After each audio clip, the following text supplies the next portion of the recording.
নমস্কার বন্ধুরা, বাসন্তী কিচেনে আপনাদের স্বাগত। আজকে আমি নিয়ে এসেছি আপনাদের জন্য একটি নতুন রেসিপি, সয়াবিন দিয়ে মাংসের মতো করে মাখা মাখা তরকারি। চলো রেসিপিটা দেখে নিই।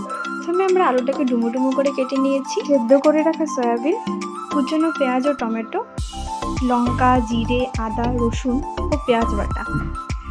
এরপর আমরা কড়াইতে তেল দিয়ে দিচ্ছি। তেলটা গরম হয়ে গেলে নুন হলুদ দিয়ে মাখা ডুমো ডুমো করে কেটে রাখা আলুগুলো দিয়ে দিচ্ছি। আলুগুলোকে আমরা ভালো করে লাল লাল করে ভেজে নেব। আলুগুলো লাল লাল করে ভাজা হয়ে গেছে, এখন নামিয়ে নিচ্ছি। এরপর ওই কড়াইতে সেদ্ধ করে রাখা সয়াবিনগুলো দিয়ে দিচ্ছি। এখন এগুলোকে আমরা নেড়ে চেড়ে নেব। সয়াবিনগুলোকে আমরা ভালো করে লাল লাল করে ভেজে নেব। সয়াবিনগুলো লাল লাল করে ভাজা হয়ে গেছে, এখন নামিয়ে নিচ্ছি। ওই তেলে আমরা ফোড়নে জিরে ও তেজপাতা দিয়ে নেড়ে চেড়ে নিচ্ছি। এরপর আমরা কুচনো পেঁয়াজ দিয়ে নেড়ে চেড়ে নিচ্ছি। পেঁয়াজগুলোকে আমরা হালকা লাল লাল করে ভেজে নেব। পেঁয়াজগুলো হালকা লাল লাল করে ভাজা হয়ে গেছে, এখন এর মধ্যে কুচনো টমেটো দিয়ে নেড়ে চেড়ে নিচ্ছি। এগুলোকেও আমরা হালকা লাল লাল করে ভেজে নেব। এখন এর মধ্যে বেটে রাখা সব মশলাগুলো দিয়ে দিচ্ছি। এখন এর মধ্যে সামান্য হলুদ, স্বাদ মতো নুন, সামান্য লঙ্কার গুঁড়ো দিয়ে নেড়ে চেড়ে নিচ্ছি। মশলাটাকে আমরা একটু ভাজা ভাজা করে নেব।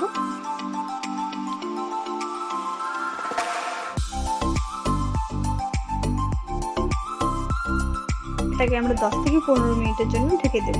ঢাকনাটা সরিয়ে দিয়ে ভেজে রাখা আলুগুলো দিয়ে দিচ্ছি। এখন এটাকে আমরা আবার নেড়ে চেড়ে নেব। আবার এটাকে আমরা 10 থেকে 15 মিনিটের জন্য ঢেকে দেব। ঢাকনাটা সরিয়ে দিয়ে ভেজে রাখা সয়াবিনগুলো দিয়ে নেড়ে চেড়ে নিচ্ছি। এখন এগুলোকে আমরা একসাথে ভালো করে কষিয়ে নেব। আবার এটাকে আমরা 10 থেকে 15 মিনিটের জন্য ঢেকে দেব। ঢাকনাটা সরিয়ে দিয়ে আবার এটাকে আমরা নেড়ে চেড়ে নেব।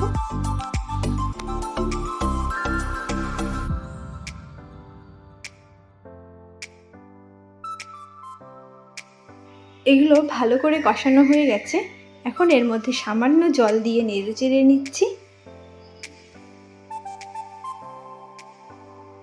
আবার এটাকে আমরা 10 থেকে 15 মিনিটের জন্য ঢেকে দেব।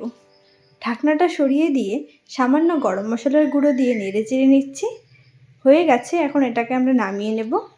সয়াবিন দিয়ে মাংসের মতো করে মাখা মাখা তরকারি তৈরি। আপনারাও বানিয়ে দেখবেন, খুবই ভালো লাগবে খেতে। রেসিপিটা ভালো লাগলে লাইক, শেয়ার ও কমেন্ট অবশ্যই করে দেবেন। ধন্যবাদ।